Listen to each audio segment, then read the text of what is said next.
আসসালামু আলাইকুম দর্শক বন্ধুরা, এই মুহূর্তে আমি একটি বাড়িতে রয়েছি। এই বাড়িটিতে এমন একটি ঘটনা ঘটেছে, আসলে বিষয়টা খুবই দুঃখজনক এবং লজ্জাজনকই বলা যায়। তো আপনাদেরকে জানিয়ে রাখি, আমি এই মুহূর্তে যেখানে অবস্থান করছি এটি রাজবাড়ী সদরের পাচুরিয়া ইউনিয়ন মাঠকুড়া গ্রামে। দর্শক, আমি দাঁড়িয়ে আসলে আমার পিছনে যেই একজন ভাইকে দেখতে পাচ্ছেন, আসলে মানুষ পৃথিবীতে কি করে এতটা বেইমান হতে পারে, এতটা নিকৃষ্ট মন মানসিকতার হতে পারে, আসলে আমার কিন্তু জানা নেই। আমার পিছনে যেই দাদাটি দাঁড়িয়ে রয়েছে তিনি সনাতন ধর্মের একজন মানুষ, অর্থাৎ হিন্দু ধর্মের। আসলে 15 বছরের সংসার, আমার পিছনে যে ঘরটি দেখতে পাচ্ছেন, ছোট্ট এই সংসারটি নিয়ে আর দুজন বাচ্চা দেখতে পাচ্ছেন আমার সঙ্গে। এই বাচ্চাদেরকে নিয়েই কিন্তু তাদের এই ছোট্ট সাজানো গোছানো সংসারটি ছিল, 15 বছরের সংসার। আসলে এই পরিবারের এই বাচ্চার মা, তিনি তার নানু বাড়ি অর্থাৎ ওনার শ্বশুর বাড়ি নাকি ঝিনাইদার কোনো একটি জায়গায়, সেখান থেকেই নাকি মুসলিম ধর্মের কোনো একটি যুবকের সঙ্গে পরকীয়া সম্পর্কে জড়িয়ে যায় এই বাচ্চাটির আম্মু অর্থাৎ ওনার ওয়াইফ। আসলে 15 বছরের এই সাজানো গোছানো সংসারটি রেখে, এই দুজন বাচ্চাকে রেখে কিভাবে অন্য একজন পুরুষের হাত ধরে চলে গেল, আসলে বিষয়টা খুবই দুঃখজনক। তো আমি দাদার কাছ থেকে আসলে জানতে চাইবো, একমাত্র সেই পরিবারের যে দেখভাল করতেন যেই মহিলা, তাকে হারিয়ে আসলে এই বাচ্চা দুজনকে নিয়ে কিন্তু তিনি খুবই কষ্টের মধ্যে জীবন যাপন করছেন। তো আসলে আমি দাদার কাছ থেকে একটু জানতে চাইবো যে আসলে কতদিন আগে এই ঘটনা ঘটেছে, কিভাবে ওই ছেলের সঙ্গে পরকীয়া জড়িয়েছে তার ওয়াইফ, আমি তার কাছ থেকে একটু জানতে চাইবো। আপনার কাছ থেকে যদি জানতে চাই, আপনার ওয়াইফ কতদিন আগে ছেলের সঙ্গে কিভাবে প্রেমে জড়িয়েছে আর কিভাবে ঘটনাটা ঘটেছিল, আমাদেরকে বিস্তারিত একটু বলুন। তাকে কর্ম দিয়ে পাঠিয়েছিলাম, ঠিক আছে। কর্ম দিয়ে পাঠিয়েছিলাম হলো এমনি ভাঙড়ি কারখানায়, কারখানা কাজে পাঠিয়েছে, কাজে পাঠিয়েছিলাম। এমনি পেটে দুঃখ লোক, কষ্টের লোক, ঠিক আছে। এই কারণে তাকে পাঠিয়েছিলাম 2 বছর মতন। 2 বছর মতন। তার ভিতর সম্পর্ক কিভাবে কি হইলো কি না হবে, কতদিন ধরে ওই ছেলেও কি ওইখানে কাজ করতো? ছেলে ওখানে। ছেলে কোন ধর্মের ছিল? ছেলে মুসলিম ধর্ম। মুসলিম ধর্ম ছিল। তা কিভাবে কি হলো কি না হলো, হঠাৎ করে তার মতি গতি অন্য রকম, অন্য দিক ঘুরে গেল। ঘুরে যাওয়ার পরে এখন সে কি দেখি করলো, কারণ আমি সারাদিন ধরে আমি পরিশ্রম করে বেড়াই, মাঠে ঘাটে কাজ কাম করে বেড়াই, কারণ আমার তো পেট চিন্তা ভাবনা আছে তাদের নিয়ে, তাছাড়া তো আমার অন্য কোনো পরিকল্পনা নাই।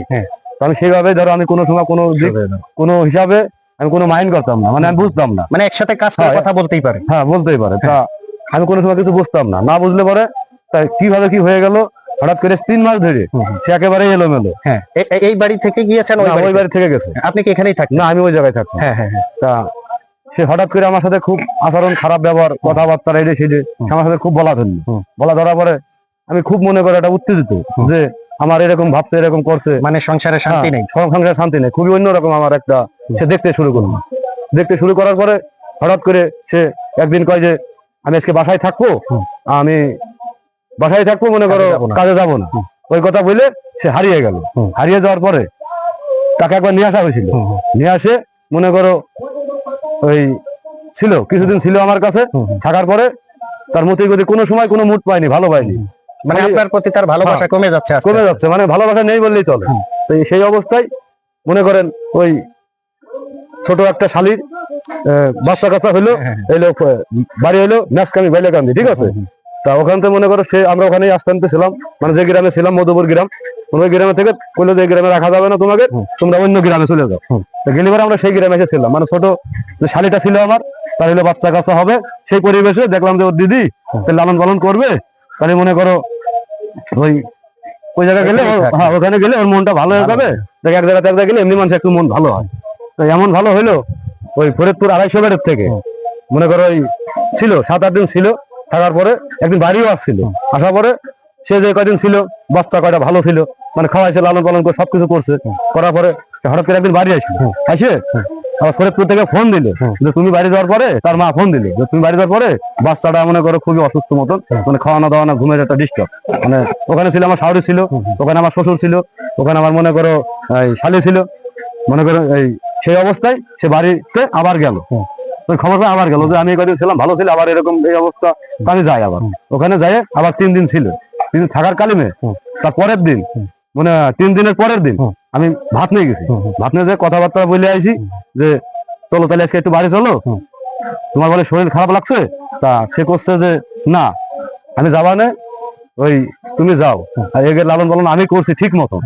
তা দেখলাম যে যাকের মন মায় খুব ভালো আছে, এইসব এত আশায় বিষয় গেছে, ঠিকঠাক হয়ে গেছে। আমাকে এই কথাই বললো যে তুমি ছোট ছেলেটাকে খেয়াল রাখো, বড় ছেলেটাকে ঠিক মতন খাওয়া দাওয়া করায়। ওই শেষবারের মতো কথা, শেষবারের মতন কথা বলে দিন হয়েছে আপনার কাছ থেকে গেছে? গেছে 1.5 মাস। আপনার শ্বশুর বাড়ির লোকজন কি বলে? আমার শ্বশুর বাড়ির লোকজন কি বলে যে ওর মতন মেয়ে মরে গেছে, কিন্তু আমার তো এই কথা করা সম্ভব না, কারণ আমার এখন আপনার বক্তব্য কি? আপনি চাচ্ছেন কি সে ফিরে আসুক আপনার কাছে? হ্যাঁ আমার কাছে ফিরে আপনি আসে। প্রশাসনের দ্বারস্থ হয়েছেন কিনা? হ্যাঁ হ্যাঁ হয়েছিলাম ওই ওখান থেকে। হ্যাঁ হ্যাঁ, তারপরে আর হন? তারপর আর হয়নি। তার সাথে কি যোগাযোগ হয় আপনার ফোনে? না না, কোনো যোগাযোগ না, তার ফোন বন্ধ।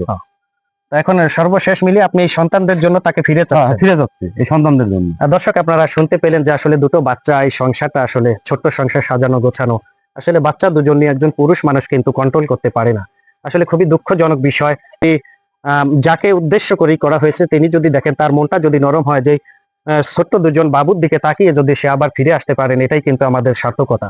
তো ভিডিওটি সকলে শেয়ার করে দিবেন যাতে তার কাছে ভিডিওটি পৌঁছে যায়, তার ছোট্ট এই সংসারটি যাতে পুনরায় আবার শান্তি ফিরে আসে। সকলের প্রতি দোয়া ও ভালোবাসা রেখে আমরা বিদায় নিচ্ছি। আল্লাহ হাফিজ।